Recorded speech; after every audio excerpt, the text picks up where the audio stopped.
Found myself caught in a thirst trap. Thankfully, I have this Gatorade filled with electrolytes. Hashtag not sponsored.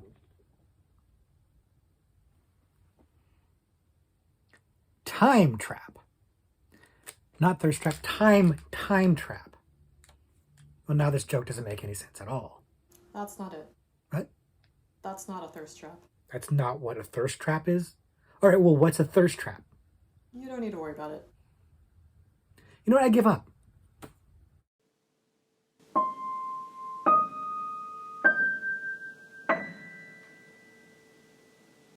Hello, everybody, and welcome back to the Horror Movie Syllabus. My name is Professor Victor, and I'll be your host as we go through all of the essential, noteworthy, interesting, and notorious modern horror films. If you're new to the channel, I recommend you check out the introduction video. There's a link to it in the description below, and it gives you an overview of what the horror movie syllabus is usually about, which is we look at a particular subgenre of horror and pick 3 movies from the subgenre to explore. But this is our Is It Syllabus-Worthy series, where I take a horror movie recommendation from you guys, something that I've never seen before, watch it for the first time, and then I let you know my thoughts. Is it syllabus-worthy? Is it worthy of going on the horror movie syllabus? And today the recommendation is Time Trap. And Time Trap was recommended by a good friend of the channel, Spencer, who is also, by the way, the channel's resident composer. That cool music you hear at the end of the videos, that's Spencer. And Spencer recommended Time Trap in our Mind Games video. Mind Games being a previous recommendation for the channel that we looked at. And it's a time travel horror movie. And so you already kind of know from what the video was that he recommended it on, that Time Trap is going to be a time travel horror movie. But also it's called Time Trap. So it's given you a pretty good idea already that that's going to be the case. And Spencer, in his recommendation, gave a very brief plot synopsis and kind of indicated that it's really more sci-fi than horror. It's not really much horror. And he even said that the concept is scarier than the film, that the movie itself is not really all that scary, but it's just like thinking about the ramifications of what happens in this movie and the concept of it. That's where the real dread is. So I kind of know going in what to expect. More of a sci-fi movie in terms of time travel than horror. And so I'm a little bit primed for that because, as you know, I love me a good time travel type movie. I love that subgenre. I love that topic, that idea, that trope, if you will. So I'm down for this, and I'm looking forward to seeing what I'm going to get out of this movie. Am I going to get that feeling of dread that Spencer's talking about? So go into it as blind as I can be with just with that information on there, and well, did I like it? Did I hate it? Let's find out.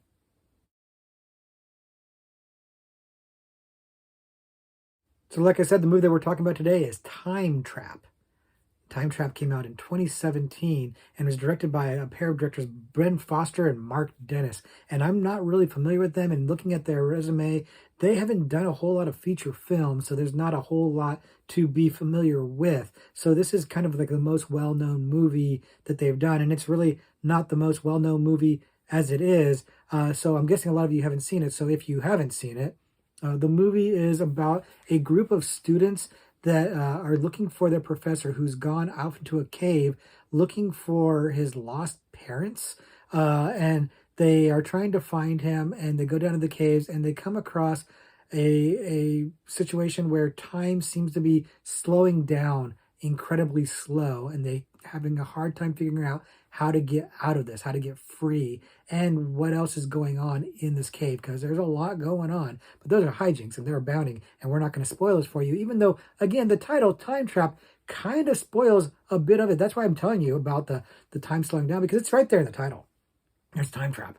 You're going to fall in that time trap. So that's already kind of tipped off, but that's okay. That's not really a problem, because it's not like it's the most amazing surprise or anything in the movie that there's going to be a time aspect. They tip that hand fairly early in the movie, so that's not really a big deal. What really is the big deal is unfolding, like how that's going to be affecting them, how it's going to be a problem and cause conflict as the movie goes on. But the real conflict for me when watching this movie right off the bat was the characters and then the performances, the actors. This movie early on really threatened to lose me. It really wanted me to turn on it, and it's largely because of the acting and the dialogue. So you've got this group of characters, and none of them are particularly interesting or fleshed out all that well, and they're not really deep, and their motivations don't make a lot of sense. They're hell bent on finding this professor, but we really don't understand exactly why they are so hell bent. And there's this girl who has a crush on a guy who's got zero interest in her whatsoever, but he wants her help. And you know, and maybe he's gay. I don't know, but they don't really explain why he's not into her because she seems like a perfectly lovely, pretty, smart, capable, funny, interesting person. You know, and there's these two kids that are looked in for reasons, and it's all a little bit rough because the actors aren't really selling this. Now, I want to be clear: the actors in this movie are not bad. There's not a single bad actor or bad performance in the bunch, but they're not particularly good either. They're not they're not great, man. They're not great. Like I said, they're not so horrible that it's painful, and it's almost to a detriment because if they're just painfully bad acting, then you get some kind of Schadenfreude type humor out of that. But they're just limp. They're not selling you on dialogue that is very clunky, very expository. Like a lot of times the characters have to talk to themselves so that the audience knows what's happening. They have to explain to the audience what's going on. So they either have conversations or they talk to themselves, telling us what's happening. In a classic example of telling, not showing. And I understand that a lot of this would be hard to show, especially on the budget they have. And we'll get into the budget in a minute. But it's a challenge for a screenwriter. I understand that, but like even having the dialogue being told like this and the information being spit out in an exposition dump is tough because the dialogue is clunky, and if you had really good actors, you might get away with it. We've seen other movies where there's tons of exposition, but the actors are so good that you're buying into it. You're not really hung up on this, but with all these shaky motivations that these characters have that don't really make a tremendous amount of sense, and then the dialogue kind of spelling things out for you in an unconvincing way, you really needed charismatic actors who could really sell flat dialogue, and they didn't have that. They just didn't. Part of why they didn't have that is because of this low budget. The low budget in this movie is obvious, not just in the acting, but also it's a minimal location. It's mostly taking place in this cave. Doesn't look like a particularly realistic cave, but they do make the most out of it. And I'm going to, give them credit here with the limited budget they have, and they do have a limited budget. It's like they have some CGI effects in this movie, but they're pretty cheesy. They're kind of like Sci-Fi Channel levels, like the special effects, like like the CGI, like Sharknado CGI, and it does kind of take you out of the movie. And then like I said, you're in one location with actors that aren't particularly good, but they are making the best out of it. They do try to minimize the CGI. They don't try to rely on it too much, and they do light the hell out of their set. Like they really have, like, some of it's location shooting, I'm pretty sure, but and maybe all of it is. Maybe it's not really a set, but it doesn't look very realistic, but they do stylize it. They have these stylized lighting situations where you get like some greens and stuff like that don't really make a lot of sense, but it looks pretty cool. And so I'll give them that. Like they're trying to make it work with what they've got, and I can appreciate that because what they've got is a really strong concept, and that's making a lot of this other stuff forgivable. Like I said, the movie really threatened to lose me early on. I was just turned off by the acting, the characters, the story being really shaky. But then they got into the actual time trap and what's going on. And when I first started this movie, it's called Time Trap. I was actually kind of expecting there to be kind of like a time loop because that's what you see a lot of in horror time travel movies, and in Mind Games, the movie that the recommendation came from, is a time loop type movie. But this is really more about being frozen in time. This idea of going into this cave and time is slowing down to such a huge degree that there are massive other implications on the surface level of your life passing you by. It feels like a fresh concept to me. It's not one, I don't think it's 100% original or anything like that, but it's not one I feel like had been done to death. And so I liked that. I liked that it was not what I was expecting, and I liked the ramifications of what it does. In terms of a moral or ethical, not ethical, but like an existential crisis, an existential issue of, do you leave or do you stay? Because at some point they're there long enough that their life would be very drastically different. Their world is very drastically different at this point. They've been there too long. And so the idea of whether or not to stay or go is one that is a cool, interesting idea to explore. Unfortunately, they kind of sidestep it. They don't really explore it as much as I think they should. They really don't delve into that. Instead, they kind of tie into some other shenanigans and other people that are in the cave and things going on. And there's this whole aspect of this fountain of youth that was being looked for that gets tied into the mythology of the cave, which is actually really interesting. I liked the way they tied in the fountain of youth idea to the cave's time trap. This idea that you are basically able to kind of stay young forever because you're in a time trap and time has slowed down exponentially. So years are passing by, but you're not aging because for you it's only minutes. That's a cool idea, but again, they don't fully dive into that. They don't fully explore it because they actually drop the ball a little bit because they actually have an actual fountain of youth in the cave, and the time trap is like protecting it and stuff like that. I'm kind of spoiling it a little bit, but not a big plot point. But it really is unfortunate because the whole fountain of youth aspect being the time trap being the fountain of youth was a cool idea, and it's kind of talked about and everything like that, but they don't fully go there. It's like they don't completely take that one all the way home because they have some other stuff they want to do. Some of which is good, some of which is bad. Like I liked the implication of time moving. I liked the way that they showed the implications of this with the way the sun is coming and going, the way the ropes would fray and break, things like that. You know how the evolution starts to have an impact on things, and giant man and stuff like that. And I'm kind of alluding to things that if you haven't seen the movie, you don't know. When you watch the movie, you know what I'm talking about here. These things that show the passage of time and how they come to grips with the idea that they're in this time trap is the meat and potatoes of this movie. It's where the thing gets really, really interesting, and where I start to understand what Spencer's talking about in terms of the concept being scary, because this idea that the longer you're down there and the more time you spend down there, and the more time you get sent off on side quests and distracted with other things, the more it's costing you your life up on the surface is fantastic. It's really interesting. The mystery that they're trying to solve early on is cool. It's good because you kind of already know there's a time issue, and they're seeing something like, oh, this person doesn't sound like this person anymore. And, they're comparing their videotapes and the times don't match up to that. You kind of already know that's going on. You're waiting for the audience, or you're waiting for the characters to catch up with the audience. The audience already knows what's going on, but I'm still having a good time with that part. But when they get into the time trap and how it's going to, affect the surface world and how their lives are passing them by, that stuff's good. That's like Twilight Zone time good. That stuff I was really, really into. But was I into it enough to put it on the syllabus? Now, let's find out.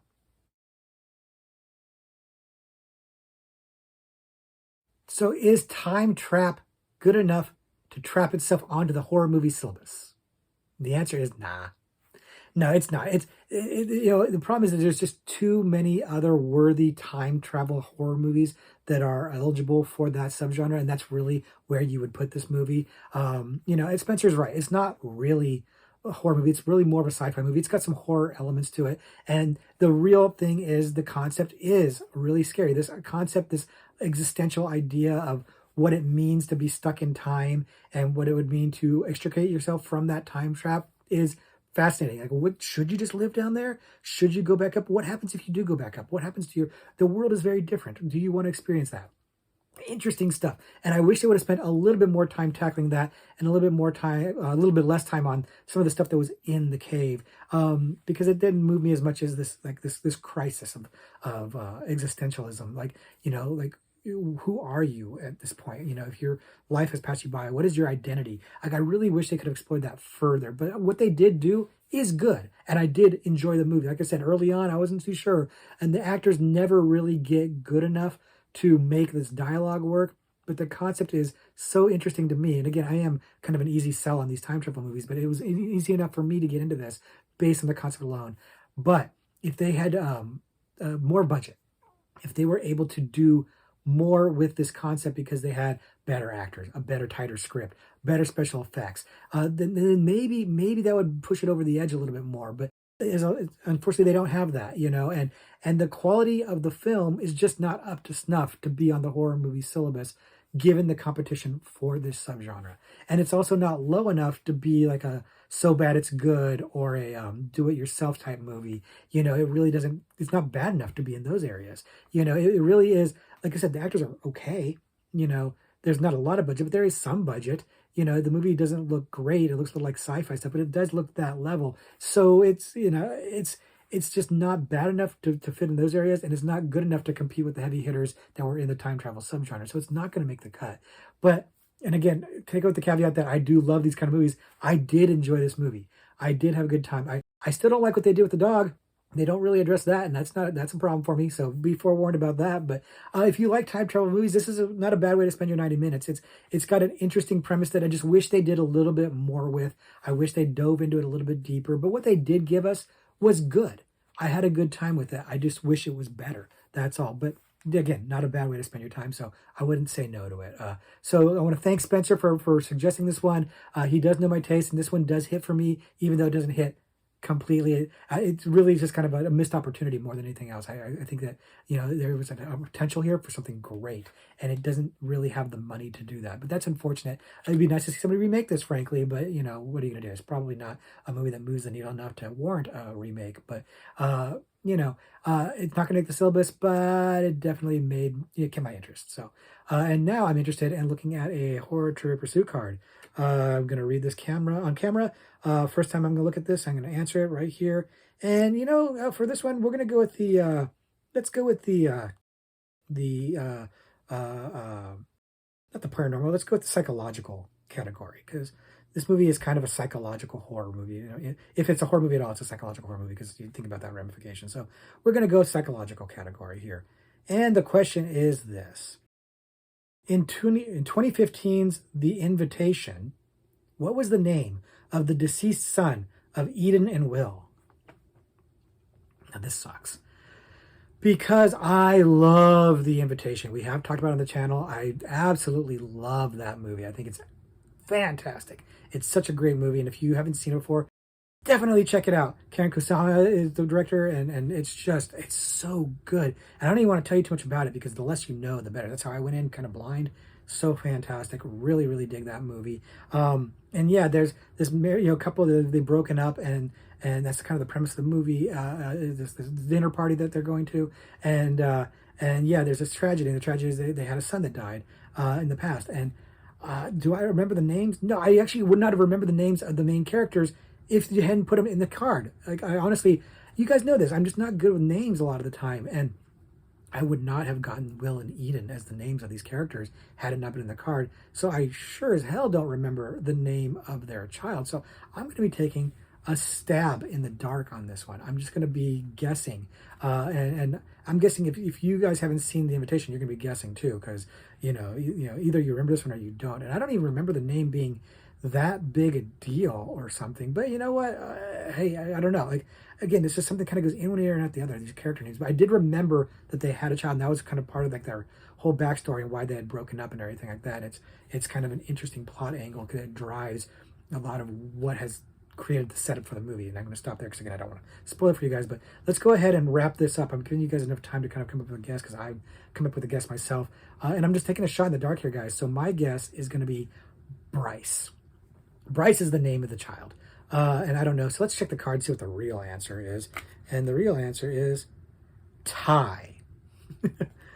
Ty is the real answer. I don't know. Is that named after Ty West? Because if so, then I feel bad, because I should have remembered that. But I had no clue, guys. I had no clue. Did you guys get it right? If you are fans of The Invitation, did you guys get that one right? Because I wasn't even close. I just guessed. But hey, you can't get them all, and I've been on a pretty good streak lately, so I didn't get it right. Let me know if you had some funny wrong answers in the comments below, because I enjoy that stuff. But if you haven't seen Time Trap, hey, check it out if you got the time for it.